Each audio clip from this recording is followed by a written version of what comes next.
Babar voice کے پیارے ناظرین، السلام علیکم ورحمۃ اللہ وبرکاتہ۔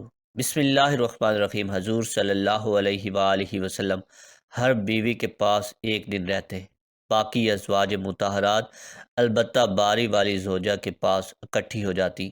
ایک دفعہ حضرت عائشہ کی باری تھی، جب حضرت زینب ابن ماجہ کی روایت کے مطابق بلا اجازت ان کے حجرے میں داخل ہوئی۔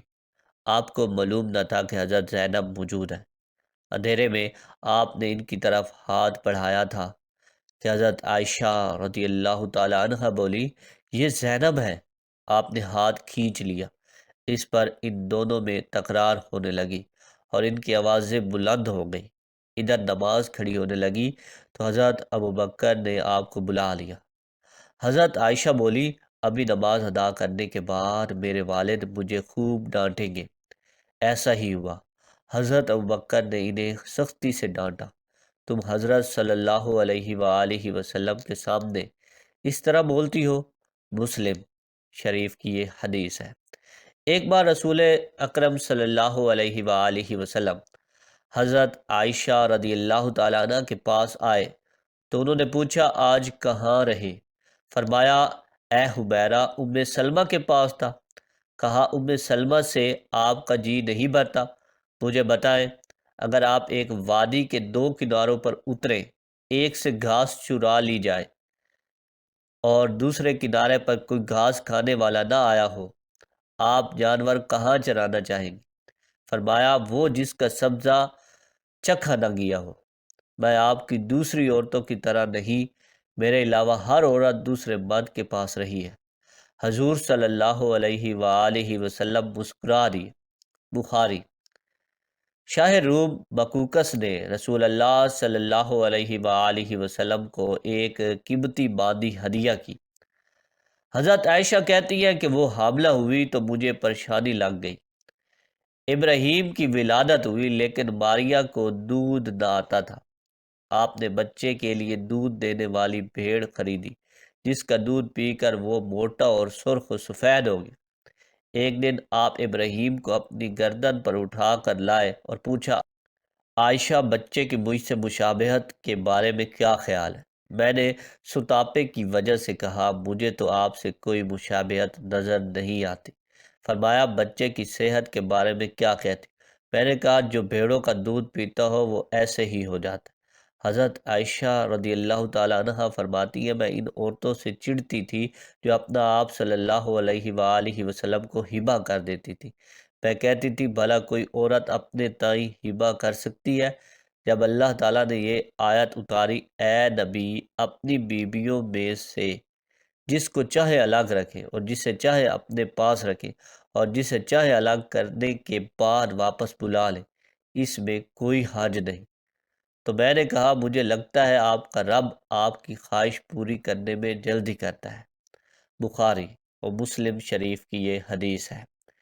ابن حجر کہتے ہیں، کئی صحابیات نے اپنی جان رسول اللہ صلی اللہ علیہ وآلہ وسلم کو بخشی، مگر آپ کسی ایک کو نکاح میں نہ لائے، کیونکہ یہ آپ کی منشا پر موقوف تھا، بشرط یہ کہ نبی صلی اللہ علیہ وآلہ وسلم اس کو اپنے نکاح میں لانا چاہیں۔ سورۃ الاحزاب۔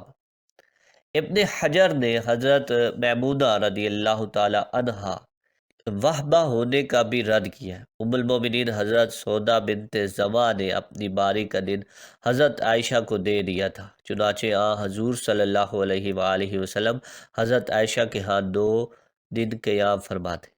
حضرت عائشہ فرماتی ہے، سودا کے علاوہ کوئی عورت ایسی نہیں کہ میرا اس جیسے طور طریقے اختیار کرنے کو دل چاہے، مگر ان میں بھی تندی تھی۔ مسلم۔ ایک بار حضرت صفیہ بنت حی اور حضرت عائشہ میں جھگڑا ہوا۔ دونوں نے ایک دوسرے کے باپ کو برا بھلا کہا۔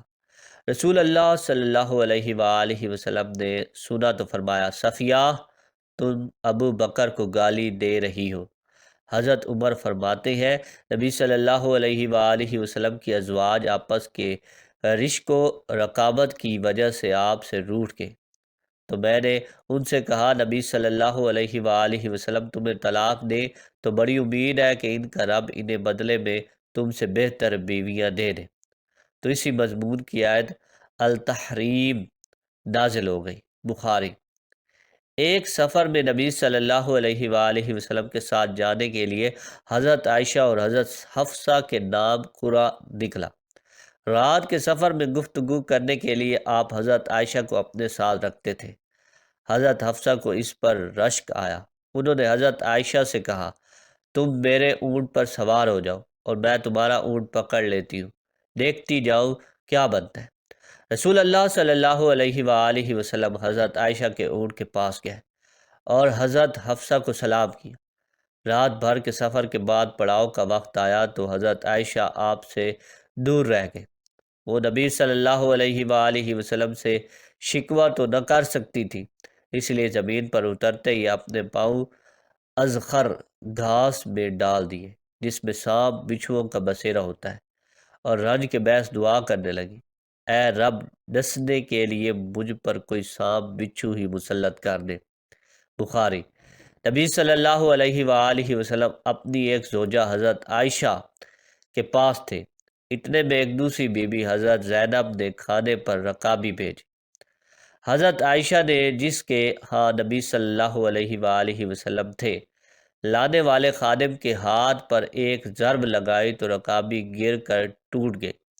آپ نے رکابی کے ٹکڑے اور گرا ہوا کھانا اکٹھا کیا اور فرمایا، تمہاری اماں ام المؤمنین کو رشک آ گیا تھا۔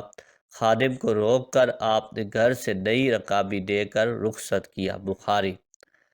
حضرت عائشہ صدیقہ رضی اللہ تعالیٰ عنہ فرماتی ہے کہ ایک رات سوتے وقت میرا جسم آپ صلی اللہ علیہ وآلہ وسلم کے جسم سے مل گیا۔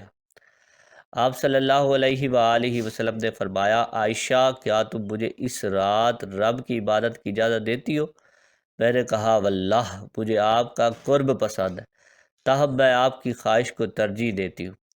پھر آپ صلی اللہ علیہ وآلہ وسلم نے قیام کیا اور رو رو کر قرآن پاک کی تلاوت کی، حتیٰ کہ آپ کے کندھے مبارک بھیگ گئے۔ پھر آپ صلی اللہ علیہ وآلہ وسلم بیٹھ کر تلاوت کرتے رہے، حتیٰ کہ آپ کے پہلو آنسوؤں سے تر ہو گئے۔ پھر لیٹ کر تلاوت کی اور روتے رہے، حتیٰ کہ زمین تر ہو گئی۔ آپ صلی اللہ علیہ وآلہ وسلم کے پاس جب حضرت بلال رضی اللہ تعالیٰ عنہ آئے تو انہوں نے کہا، یا رسول اللہ صلی اللہ علیہ وآلہ وسلم، میرے والدین آپ پر قربان، کیا اللہ تعالیٰ نے آپ کے آئندہ اور گزشتہ کے تمام گناہ معاف نہیں کر دیے؟ فرمایا، بلال، پھر میں شکر گزار بندہ نہ بنوں؟ اللہ تعالیٰ نے مجھ پر اس رات یہ آیت نازل فرمائی، یعنی آسمان و زمین کی پیدائش میں، دن رات کی گردش میں اہل عقل کے لیے نشانی ہے، جو اللہ کا ذکر کھڑے بیٹھے اور لیٹے ہر حال میں بجا لاتے، اور وہ زمین و آسمان کی پیدائش پر غور و فکر کرتے اور کہتے ہیں، اے ہمارے پروردگار، تو نے یہ سب کچھ باطل پیدا نہیں کیا، تو پاک ہے، ہمیں آگ کے عذاب سے نجات عطا فرما۔ اللہ پاک ہمیں دین کی سمجھ نصیب فرمائے اور ہمارا خاتمہ ایمان پر فرمائے، آمین۔ ناظرین، کمنٹ باکس میں ایک بار رسول اللہ صلی اللہ علیہ وآلہ وسلم کا نام ضرور ٹائپ کریں۔ والسلام۔